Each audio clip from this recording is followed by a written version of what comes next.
players battled their way, as we said, through about 1,500 participants, and they are down to just the top 32. All these players had to be at least 8 wins and only 1 loss to get to this point, which is pretty crazy to think about, because that is playing with very little room for error.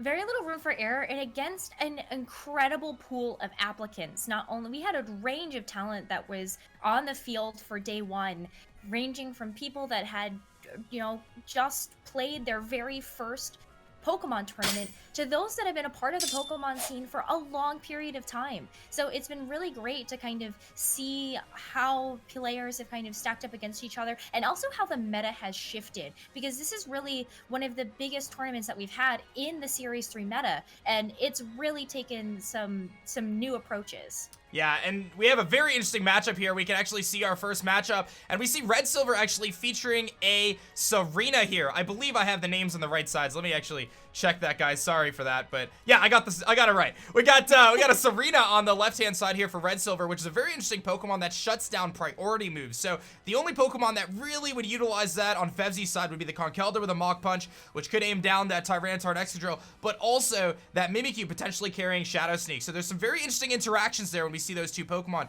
Redsilver really focusing down with some sand, but has that priority protection there with Serena, and Fevzi going to try to utilize that Conkeldurr, I think, to handle the power of Tyranitar and Excadrill. I absolutely agree with that. I think that Fevzi ends up actually being in a pretty good position here with having the Conkeldurr. Normally, you're going to want to get that Dusclops in the front in order to make Conkeldurr a powerhouse in the back, because you do have that Trick Room option to allow the Conkeldurr to move first in the Trick Room setting. So I'm just really curious to see what these players are going to bring for their very first game of the set. I'm so excited, guys. This is such a step towards history here for us, running an online VGC tournament, the biggest online VGC tournament. Let's see some hype. I want you guys to take to Twitter, use the hashtag #TheChampionsCup, and spread the word. Tell people about it. It is really up to the community here to make this event the biggest event ever. We're going to see that lead here. Fevzi going to kick off with that Dusclops Arcanine, perhaps trying to set Trick Room, and we're going to see a Tyranitar and Serena to prevent those priority moves on Redsilver's side of the field. The Intimidate's going to activate from Arcanine. That's going to lower the attack stat of both of these physical attacking Pokemon. Yeah, it's really interesting that we have the Serena already on the field, because, as you said, it does limit those priority access moves, but there aren't that many on Fevzi's side. So I'm really curious to see kind of how the Serena ends up being approached by Redsilver in this situation, because you just kind of never know what else that Serena is packing. But with that Dusclops, I definitely expect there to be a Trick Room setup here, but I feel like Tyranitar is really not going to feel too threatened by this. It's okay being in front of both of these Pokemon. We're going to see that Redsilver is going to go for the Dynamax here on turn 1, a very bold strategy, and it's going to be on a Pokemon that is -1 attack. Now, we did see that Dusclops did frisk the weakness policy, so perhaps that Tyranitar is looking for a boost there, but it's very, very interesting. You only have 3 turns of Dynamax to work with, so a lot of times Dynamaxing out the gate, especially when you have a Pokemon that's lowered attack, it's a little tricky, but we're going to see the Will-O-Wisp come up from Arcanine, and that is going to absolutely devastate Tyranitar's attack stat. Oh, but look at this, a U-turn to the side. Yeah, wow. We see a self-proccing U-turn here. The Serena actually going to activate the Tyranitar's weakness policy, which essentially nullifies that burn. Really, really cool strategy there. I don't think Redsilver was predicting a Will-O-Wisp, though, Necra. No, I don't think he was at all, or else I don't think he would have Dynamaxed the Tyranitar. Now, those 3 turns that are so precious in this meta and in this format are almost kind of nullified, because with the Tyranitar, you really want it to be working under the weakness policy boost, but if they're going to go for the Max Darkness, they're really going to try to knock out this Dusclops, but as Wolf mentioned before, Dusclops is so bulky, it's not going to go down to that. No, Dusclops obviously one of the bulkiest Pokemon in the format, carrying the Eviolite item, and I often see people asking, why run Dusclops over Dusknoir? And the reason is simple. Dusclops with the Eviolite item is going to boost its defenses by 1.5 times, allowing it to take on pretty much every offensive threat in the metagame, and oftentimes can live 2 different attacks. So one thing I also want to point out is with the Sandstorm taking place, it's going to actually show the damage on the Pokemon based on the speed priority of that Pokemon. So now that Trick Room's up, Dusclops is going to be moving first, Tyranitar most likely moving second, Togekiss third, and Arcanine moving last. Arcanine is always a really fast Pokemon. A lot of the reasons why is because it can get that Will-O-Wisp out first before the opposing Pokemon can attack, or it can get the Snarl out first before the opposing special Pokemon can attack. So Arcanine's really going to suffer under this specific Trick Room setting. So I expect a little bit of a switch to potentially come out from Fevzi's side, unless Arcanine is going to continue to go for just the burns, the snarls, and making sure we can drop the attack stat and really put some pressure onto Redsilver here. One thing to note that's very interesting is that some Tyranitar's actually run specially offensive, which would nullify the burn that it received. We saw a couple, over the last couple events that took place, running Dark Pulse, actually, because Max Darkness drops the special defense stat of the opponent, so some Tyranitar's can actually take advantage of that, even though its special attack stat isn't quite as high. So it'll be interesting to see as this best-of-3 match plays out, how these trainers have trained their Pokemon to handle these various situations. Obviously, Arcanine is a Pokemon that often carries Will-O-Wisp, so that might not have been too big of a surprise, but that is why we play a best-of-3, so these players can get information from their opponents. We're going to see the Arcanine switching out from Fevzi's side, potentially trying to get access to that Intimidate later, and going to send out this beautiful shiny Lapras here, a very, very big Dynamax candidate, especially under Trick Room.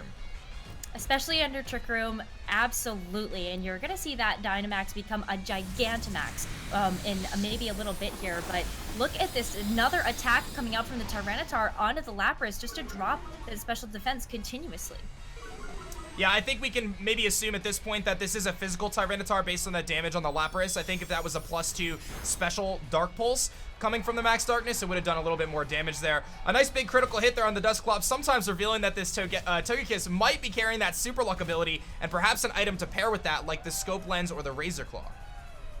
The Scope Lens would definitely make that a critical hit machine, absolutely. So Togekiss having a critical hit there is definitely not a surprise, but we won't really know until we see a couple more attacks whether or not it might be carrying that wide lens or the Scope Lens as well. Tyranitar sometimes, if I can go back to that for just a second, ends up sometimes being a mixed set. So you'll have Dark Pulse as more of a tech move, but then definitely still have like the physical attacking moves such as the Max Rockfall or the such as Max Rockfall. So that's really kind of like Tyranitar's big attack, big physical attack that it might be using in order to reboost itself in the sand. But the burn definitely going to be something that affects it at this point in time if it is going to be physically trained. Yeah, and one thing that we'll note here is that this Tyranitar's Dynamax is going to be coming to an end very soon, and we haven't seen a Dynamax from Fevzi's side. So while Redsilver may have taken a bit of an early lead here, chipping down both Dusclops and Lapras, there's still a Dynamax to be had, and we don't quite know what that's going to be. However, Fevzi's side of the field is running out of options. You generally are not going to Dynamax your Dusclops because its power output is so minimal. Lapras is already down to just 37 health, and that Arcanine in the back is seemingly going to be a support Arcanine, as we saw the Will-O-Wisp. So it's going to be interesting to see what is the last Pokemon on Fevzi's side. Is it going to be the Conkeldurr? Is it going to be something else? And what is going to take advantage of that Dynamax when the time comes? Will they go for the Dynamax or the Lapras with it being at such low health? That seems like such a big risk to take.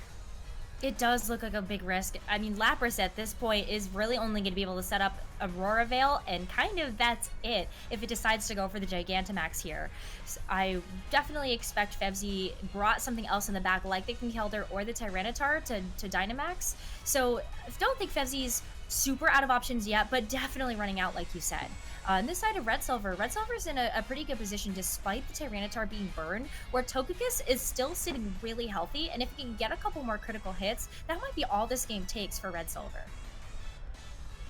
It looks like we're going to get a switch out here from the Togekiss, switching out, going into the Serena, which is going to reduce those priority moves, as we said, with its Queenly Majesty ability, perhaps just sponging a hit, and we are going to see Fevzi go for the Dynamax on this Lapras here. What a bold play with this Lapras being at such low health. It's going to be interesting to see if it's going to be able to do enough damage, especially considering that Tyranitar oftentimes can be slower than Lapras, especially under Trick Room. It's unlikely that Redsilver's Tyranitar is trained with 0 speed, however, and it's possible that Fevzi's Lapras is going to be trained with 0 speed, so we'll have to see what moves first. We're going to see the Dusclops go for the Haze, which is going to remove those stat boosts from the Tyranitar and essentially make it -2 attack because of the burn. The G-Max Resonance coming off of the Lapras, aimed into the Serena slot, which is previously Togekiss, and that is going to knock it all the way down to just a sliver of health, and that's going to set up the Aurora Veil for 5 turns.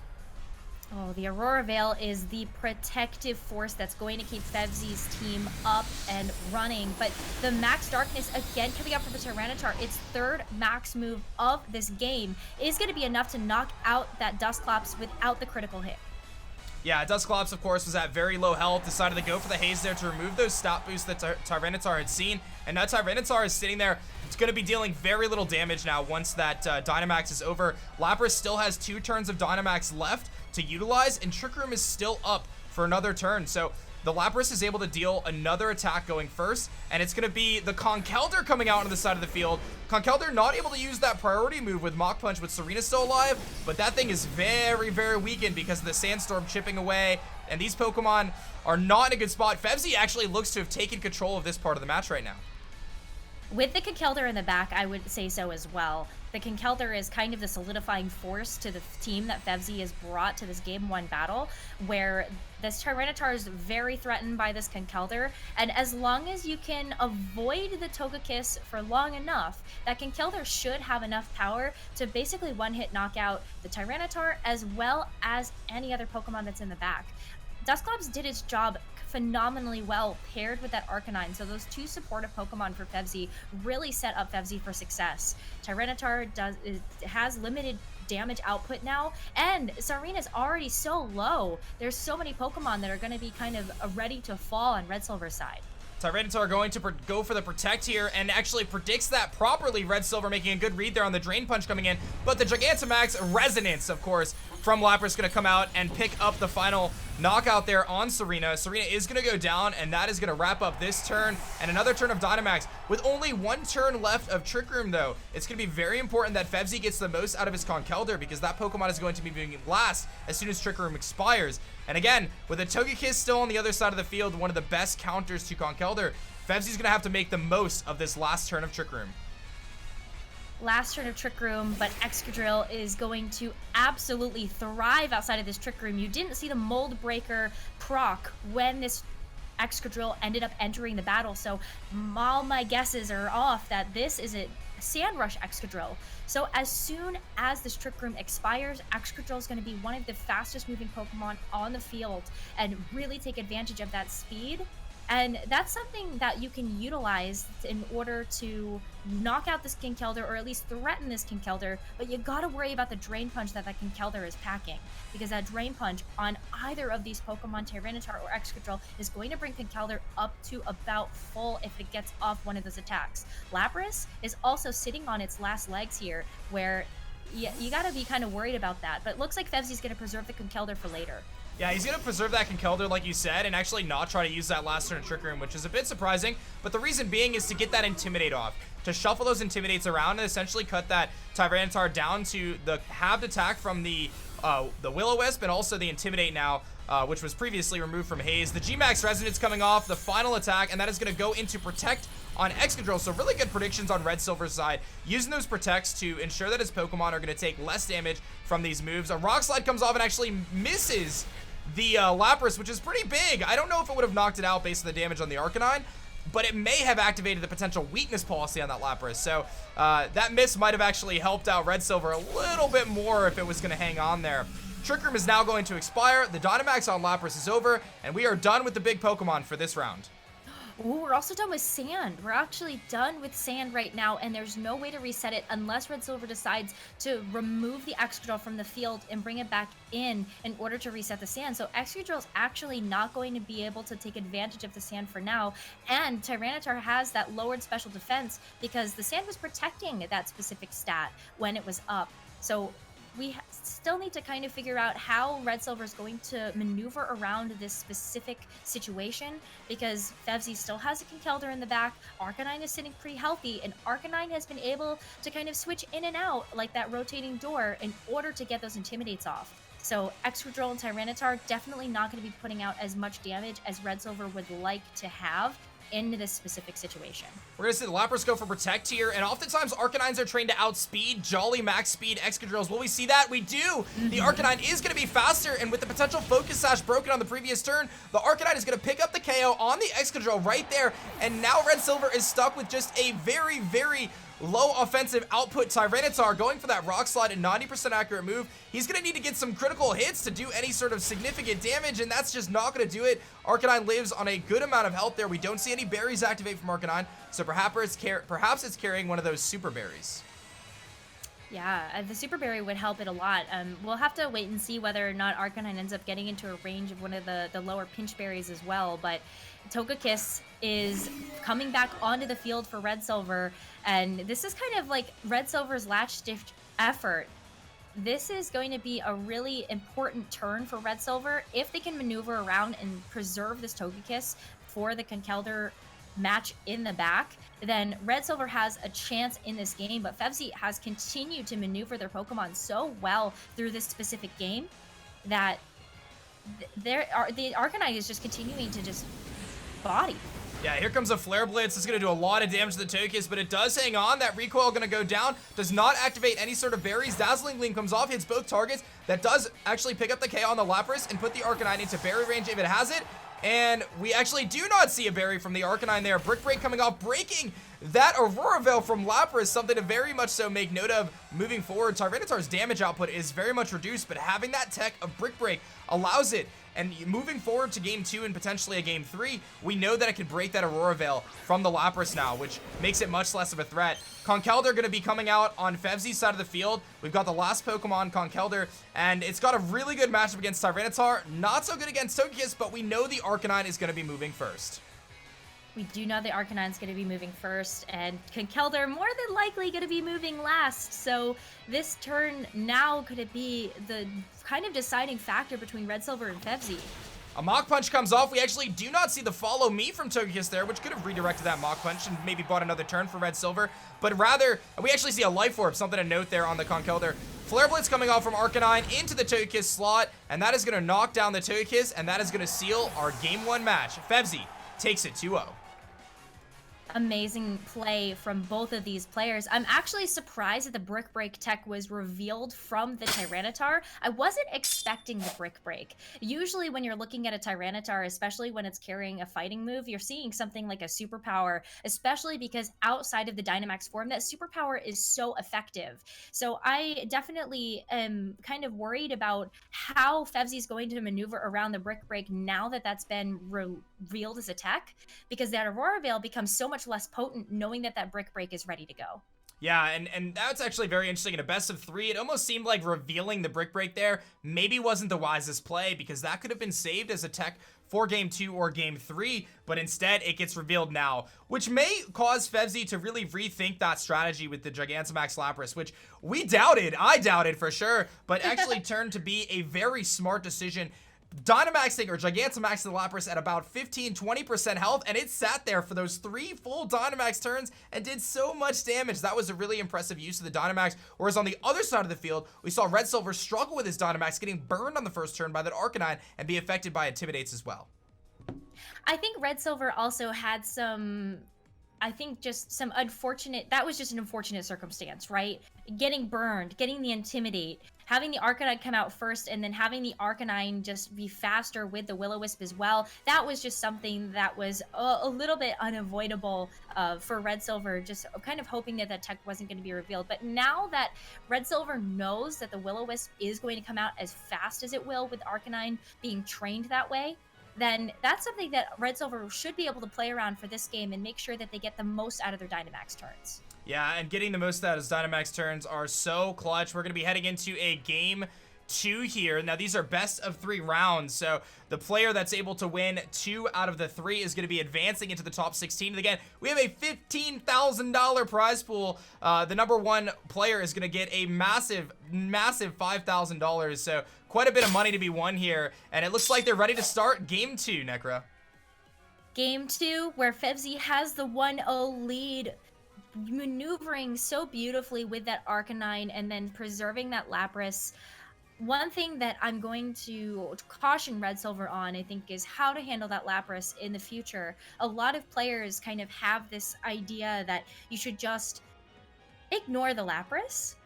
In a lot of cases, that's correct, but when it's so low and it has the ability to set up the Aurora Veil, that's something that you also need to kind of be concerned about. But one thing that I do want to commend Redsilver on in terms of their dealing with the Lapras is that they didn't allow Fevzi a free switch ever. You know, that was something that was completely denied when, especially under the Trick Room setting, Fevzi would have loved to just be like, oh, I get to bring in a sweeper? Cool, I'll bring my Lapras for free, or I'll bring in my KYOGRE for free, and Redsilver never gave them that opportunity. So this is going to be a really big fight between these two. It's so close, despite what the scoreline says. Yeah, we'll have to see what Fevzi does if these players try to adjust their playstyles. Fevzi obviously going for that Trick Room early game, whereas Redsilver tried to counter some potential priority with that Serena. Maybe it'll be better to leave that Serena in the back and utilize it as a switch in mid to late game to maybe stop that Mach Punch from the KYOGRE. We know that it's a Life Orb KYOGRE, which is a lot more damage than the Assault Vest variants can run. So we'll have to see how that all plays out, but we're going to be jumping to this match here in Game 2 of the Champions Cup Top 32. Redsilver versus Fevzi. Fevzi took a nice 1-0 there, or a 2-0 rather, to win Game 1. And this is going to be interesting to see how these players decide to lead this match and how they're going to get the most out of those Dynamax turns. Arcanine and Lapras is going to be the leads for Fevzi. We'll have to see how Redsilver decides to match that. And as chat predicted, it is going to be a Milotic coming out here to pair with the Tyranitar. Look at that Arcanine. It is not happy about this. Yes, and the reason for that is Milotic's ability competitive actually gives it a +2 special attack boost when one of its stats are lowered. Now, that's most commonly seen with Pokemon like Arcanine and Incineroar and their Intimidate abilities, but it can also be really good against Dynamax moves like Max Darkness and Max Ghost move. Those two lower stats and actually will boost the special attack set of this Milotic. So now we have a very interesting situation. Does Redsilver try to burn the Tyranitar again, thinking that that's going to Dynamax, or is he going to have to target down that Milotic, which looks pretty safe right now, unless the Lapras goes for Freeze Dry? But without a weakness policy boost, Freeze Dry is not going to be doing too much to a very bulky Pokemon in Lapras. Lapras is definitely going to struggle against removing this Milotic, because Milotic does also tend to have access to the move Recover. So even if Lapras decides to go after the Milotic, or Arcanine does as well, maybe there's a double into that Pokemon, Milotic's going to be able to nullify so much of that damage. But looks like Arcanine doesn't really want to be here in the potential face of double Muddy Water, so here's Dusclops to help out Lapras. Yeah, and you mentioned the Muddy Water as a potential item on the Milotic. A lot of these Milotics will run a set with Coil and Hypnosis, and with those boosts, it boosts the accuracy of Muddy Water. That also boosts the accuracy of Hypnosis, and I think we could agree that Sleep is so devastating for the opponent, guaranteeing 1 turn of sleep. Also the potential that Pokemon can sleep for up to 3 turns, which can really take a Pokemon out of the match, especially when it's a Dynamax Pokemon. We're going to see a Dynamax here from Fevzi's side. We can assume it to be the Gigantamax Lapras once again, potentially trying to set up that Aurora Veil with the G-Max Resonance. But the thing is, as we said, normally Lapras doesn't carry a ton to cover Milotic, except for the potential of carrying Thunder or Thunderbolt. Milotic goes for a Blind Hypnosis at 60% accuracy, lands it into the Lapras, and that's going to put this thing asleep and shut it down on its first turn of Dynamax at the very least. What a ballsy play from Redsilver. That was pretty crazy, Necra. That was absolutely insane. Redsilver has to be just beside themselves right now with the fact that that Blind Hypnosis actually got off. Like, that's such a big advantage for Redsilver, where Fevzi is hoping that they can get off at least 1 G-Max Resonance with this Lapras. It's going to be really tough to do that when the Lapras is asleep. A turn like that can really shift the tides of the battle. The Snarl's going to come off from the Arcanine, which is going to lower the special attack stat of the Lapras. That's going to reduce its damage output if it even wakes up on this turn. We already have it sleeping for 1 turn. This Milotic is going to be going for another Blind Hypnosis, 60% accurate into the Dusclops, and that is going to shut down the potential Trick Room play from Dusclops. And it seems like Redsilver has trained his Milotic in such a way that he gave it those accuracy boosts somehow, some way. It must be 100% accuracy. I mean, I don't know what to tell you, but that stat's definitely boosted at the moment. This is a very difficult situation for Fevzi to be in, because both Pokemon are asleep, and this is where you really have to kind of make a call. Do you allow your Lapras to continuously get snarled? Because even with a weakness policy boost, you're not going to be able to mitigate all of the stat drops that the snarl is doing to your Pokemon, especially if it gets a chance to wake up. Or do you drop back? We're at least seeing our first switch in here. Yeah, we're gonna see the Arcanine, or the Tyranitar come into the field, potentially trying to bait out maybe a super effective move into the Tyranitar now that the Lapras has been weakened a little bit. Muddy Water comes off, actually misses, so he doesn't have 100% accuracy on everything. And the G-Max Resonance is gonna be firing off into that Tyranitar slot, which is now boosted with the sand being set up, and it's gonna take very, very little damage from that. It does set up the Aurora Veil, but we know that Tyranitar is carrying that Brick Break to get rid of that whenever it wants. That Brick Break is definitely a scary situation for Fevzi, but Dusclops is still going to be asleep, so it's not going to be too bad for Redsilver right now, where it looked a little bit bleak when, you know, for Fevzi with the Blind Hypnosis continuing to kind of fire off here.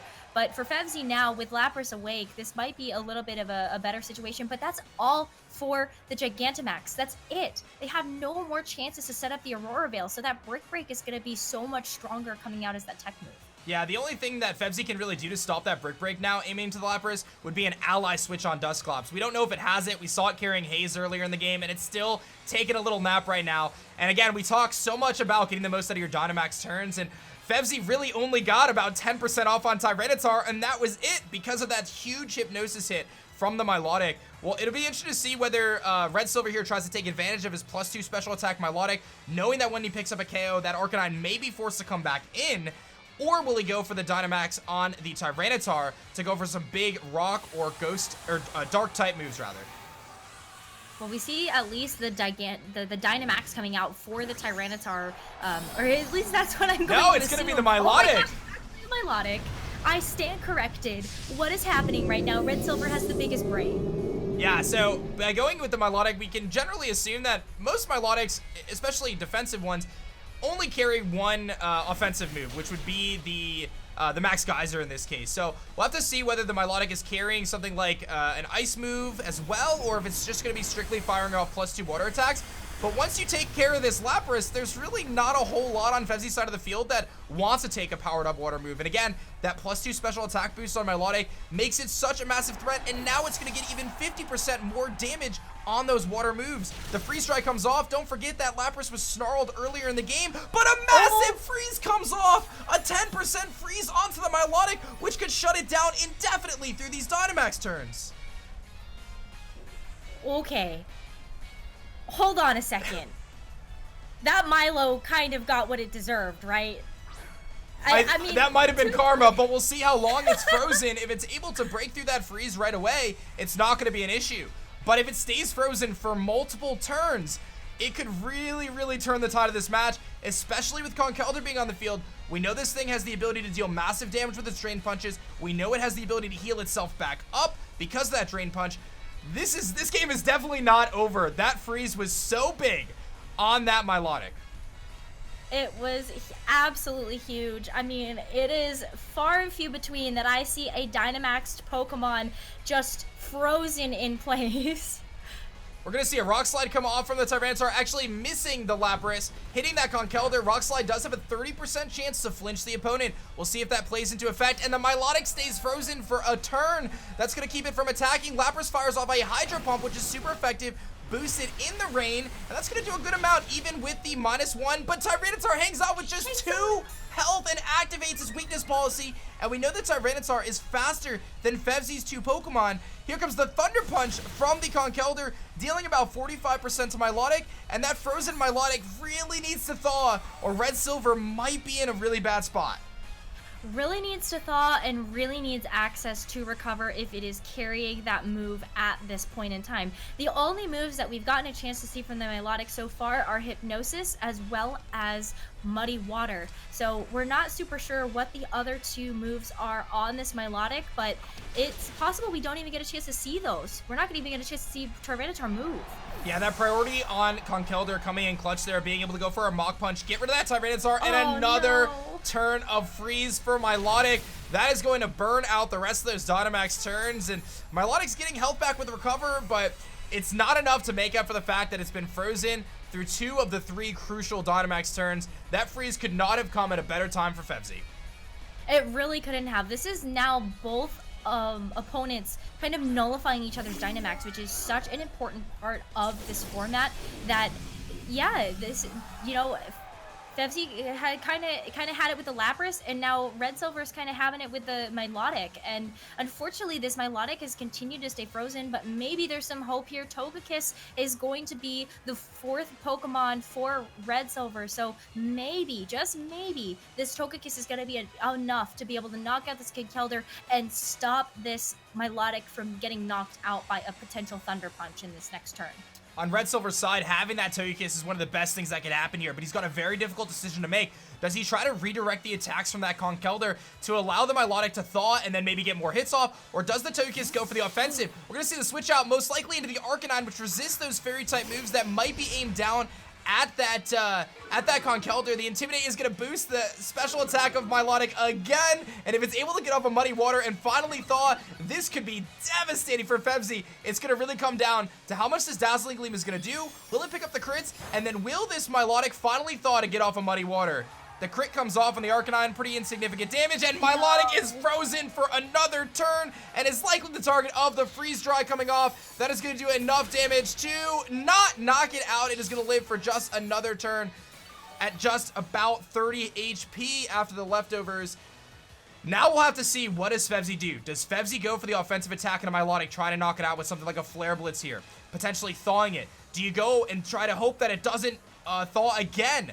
Do you wait and see what this Togekiss is going to do? Does the Togekiss redirect the attack? This is a crazy turn, and this may decide the match. There's been so many of these kind of match decider turns between these two players, and that's what I mean about how close these matches actually are. If Redsilver's Milotic thaws here, this could be it for Fevzi. A Snarl comes off, which is going to drop this special attack of the Togekiss, which would be ignored by critical hits, and it's going to give this Milotic +6 special attack. Fevzi is really banking on this thing to not thaw.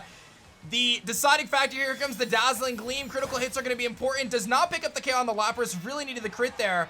Does not seem to get it, so the Lapras able to live, and Milotic stays frozen for another turn. Here comes the Freeze Dry. That is going to shut down the Togekiss, actually. Hitting the Togekiss for about 20%. Milotic stands to live another turn, but I think now it might finally be in Snarl range. Maybe not. Actually, no. It's going to be about where it was. It was at 35 HP last turn. It's going to be at 34 HP now. And Fevzi's in a weird spot because he's not able to knock out the Milotic before it gets a chance to attack again, because the Lapras is going to be moving after the Milotic. So if he finally gets that thaw, there's still a chance for a big Muddy Water to come off and really change the tide of this battle.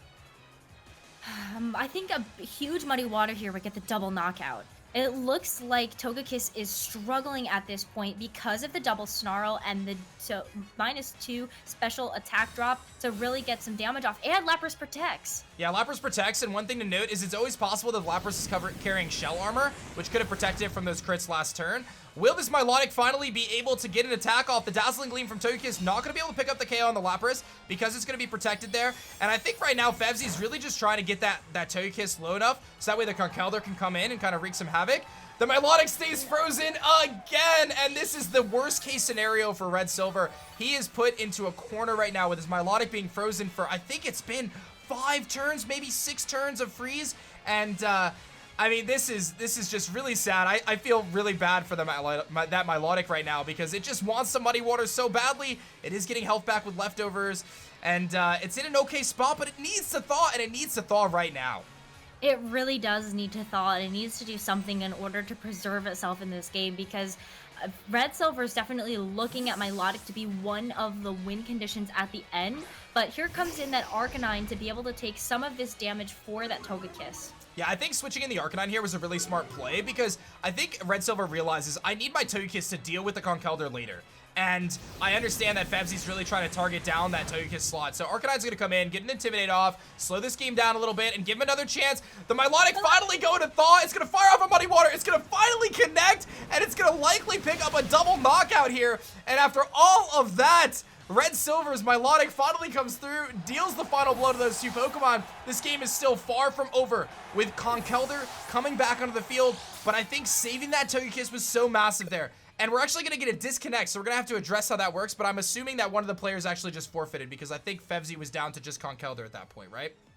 All right, we are back here for the Champions Cup, and we have ourselves a round 3, Redsilver versus Fevzi. We do apologize for the technical issues, and this is one more reason why we need to urge the Pokemon Company to enable spectator mode for online battles, but we are here for the wonderful round 3.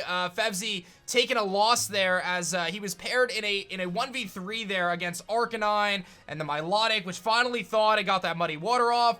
And then, of course, there was still a Togekiss with a good amount of health and the ability to resist that Life Orb of Conkeldur's Mach Punch. So, Redsilver takes that game. We're headed to a game 3, Necra. We are headed to a game 3. It's 1-1. It's all tied up, and that's the scoreline. It's indicative of how this match really has gone so far. So close and down to the wire between these two players. I mean, this is just what you expect from the top 32 of one of the largest Pokemon tournaments in history. And I've been super impressed by the gameplay so far. Yeah, you're not kidding. The largest VGC Pokemon tournament in history with about 1,500 entrants.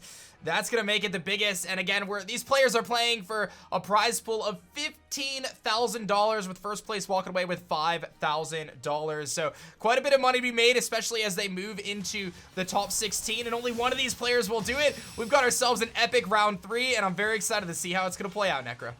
I'm so excited to aDrive. I'm so excited about how this match is going to play out because it's going to be one of these players moving on with the rest of the top 16. And to kick things off for Fevzi, it's going to be the Dusclops and the Conkeldurr, and Redsilver is going to bring something pretty similar to last time.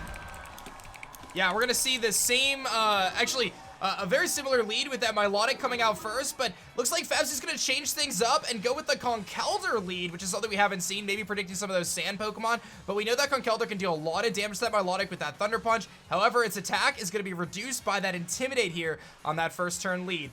The opportunity to set up Trick Room for Fevzi is pretty good. I think that's a pretty safe bet, so we'll have to see how this turn plays out.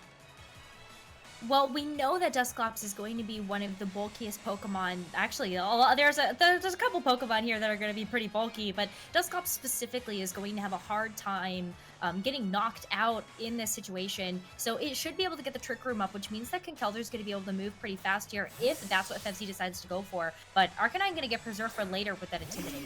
Yeah, we're going to see the swap out there. Obviously getting that Intimidate off. Now looking to get the Togekiss on the side of the field, and it looks like we're going to see a Dynamax here on the first turn, and we're going to see it be the big Conkeldurr sitting at -1 attack, but being able to go for those max Knuckles, which does have reduced base power, will give it an attack boost every time it's able to hit one of those. So this is definitely a pretty interesting turn 1 Dynamax here. We'll see if it's aimed at the Arcanine slot. We're going to see that first turn Hypnosis go off again, but a miss this time. The Max Lightning trying to eliminate that Milotic and also set the Electric Terrain to stop that sleeping from happening, reducing those possibilities. The Electric Terrain's up. There's no more Hypnosis here, and I think we're going to see this Dusclops go for a Trick Room. Yeah, that was a really heads-up play by Fevzi to actually Dynamax the Conkeldurr. That's a really niche Dynamax. You don't normally get a chance to see a Conkeldurr get up into this big, impressive form. But I really like that Fevzi decided to go for the Max Lightning because it nullified the ability to utilize the Hypnosis, and it got that Milotic down into crunch time. That's going to be a very dangerous position for this Milotic to be in, and we still haven't seen what the rest of its moveset is, but if it is packing that Recover, it's going to be forced to use that here, where now that the Trick Room is up, this Conkeldurr is definitely moving first. So Redsilver feels that Milotic's going to be threatened. We're going to see the Arcanine come back out and get the Intimidate off, which is going to lower the attack stat of that Conkeldurr to 2 stages down, which is effectively cutting its attack stat in half. Will we see a Dynamax Togekiss here? Yes! We are going to see Redsilver pick up his own Dynamax, which is, of course, going to be that Togekiss. Togekiss known for being able to fire off very, very powerful max Airstreams and, of course, max Starfalls, which could change the terrain again, potentially reducing that electric-type power. So we've got a pretty interesting predicament here. How much damage is this Togekiss going to do aimed at this Conkeldurr? Or do you start trying to focus down the Dusclops? But we're going to see the Haze come off and get rid of those Intimidates right now, Necra. Yeah, those Intimidates are going to be gone, and the Max Lightning right into the Togekiss is going to just have the extra Wow! power boost it needs. Amazing. That's a crit! That is a critical hit. The critical hit from the Max Lightning after the Haze reduced those boosts, which didn't even seem to matter because he's just going to plow through the Dynamax Togekiss and completely turn this game on its head because now Fevzi still has 1 turn left of Conkeldurr's Dynamax. He's got Trick Room pressure, and the Dynamax on Redsilver didn't even get an attack off. It's been the name of this game, how to mitigate the Dynamax for both of these players, and it looks like Fevzi's going to be in the driver's seat for this specific game. This is now the second time that Redsilver has not been able to utilize Dynamax to its fullest potential, and now Redsilver is forced to bring the Milotic back in. Doesn't want to reveal that fourth Pokemon just yet, but Arcanine is definitely going to have its work cut out for it here. We're actually going to see the swap out on the Conkeldurr, it looks like, saying, you know what, I'm not going to use this last Dynamax turn. We're going to see a scoop here, and it looks like Fevzi is going to take the win right there. Fevzi moves to 2-1, is going to be advancing into our top 16. And that is going to be that for our first match here in the Champions Cup. Necro, that was an incredible game. We see a massive critical hit there coming off from that Conkeldurr, doing so much damage to the Togekiss and eliminating the Dynamax potential there on Redsilver's side. And that just put him in such a corner that he wasn't able to actually come back, and just going to scoop that game and say, you know what? I played incredibly, Redsilver. You know, I played so well to get to this point, and he's going to walk away with a nice little prize money. But it looks like Fevzi is going to be taking it to top 16. Making it to top 32 is still a huge accomplishment, especially when you're looking at just the level of players that ended up entering the tournament yesterday for day one and that have even made it to day two. So I think that Redsilver can still have their head held high, but Fevzi's going to be moving on to that top 16 that's going to be up shortly. Yeah, that top 16 match is going to be crazy, and we're actually going to be bringing you guys another game very, very soon on Wolf's channel, but have no fear, we'll be hosting it here. And our objective is to try to cover as many of these games as possible while still keeping the flow of the tournament going. And we've also set up the squad stream mode for myself and Wolf, so you can watch both streams at the exact same time. But we're going to try to cover as many matches as we possibly can. We've got another top 32 match coming up for you guys, and then we're going to be jumping into our top 16. We're going to try to cover as many of those as we can, and then we'll hopefully cover every match from there forward in the top 8 moving to the championship. But again, I cannot stress enough how important it is that we as a community come together and rally around this idea of getting spectator mode in the game. If there's a big push for VGC right now, it is to get Pokemon and the Pokemon Company International to make some tweaks to their game to allow us to do spectator mode through regular online battles, which will allow these tournaments to run much smoother and allow the community to be able to have these tournaments in such an effective way. So I'm really hopeful, and I ask that you guys spread the word on that. I have a tweet on my Twitter that's got about 500 retweets right now if you guys want to check that out. But in the meantime, what you can do is share the information about the Champions Cup on Twitter. Let people know about this tournament and get people excited about the Champions Cup. This is our pilot test. This is our first try at this tournament, and already became the biggest VGC tournament. Our hope is to do something like this more in the future, perhaps a circuit, maybe bi-weekly tournaments. The possibilities are really endless, but we really need to see the community rally around this. We want to be able to put on these tournaments. We want to be able to support the community, especially in this this tricky time for many of us. So, you know, we asked for your support, and we're very thankful for all of you guys that are tuning in today, and we appreciate your patience on any potential little technical issues. But I know Wolf is getting set up right now. He should be ready pretty soon. We've got the squad stream ready. I know he's got another top 32 match ready to rock, and we're going to see some great gameplay today, I think, Necro. I think we're going to see some fantastic gameplay. It's only going to be the best of the best here. And one of the things that I love about playing on online cups is the fact that you get a chance to play against people from all over the world. So we have world-class acts that are playing in the top 32, which means that we're going to see some of the best competition we've seen in a while.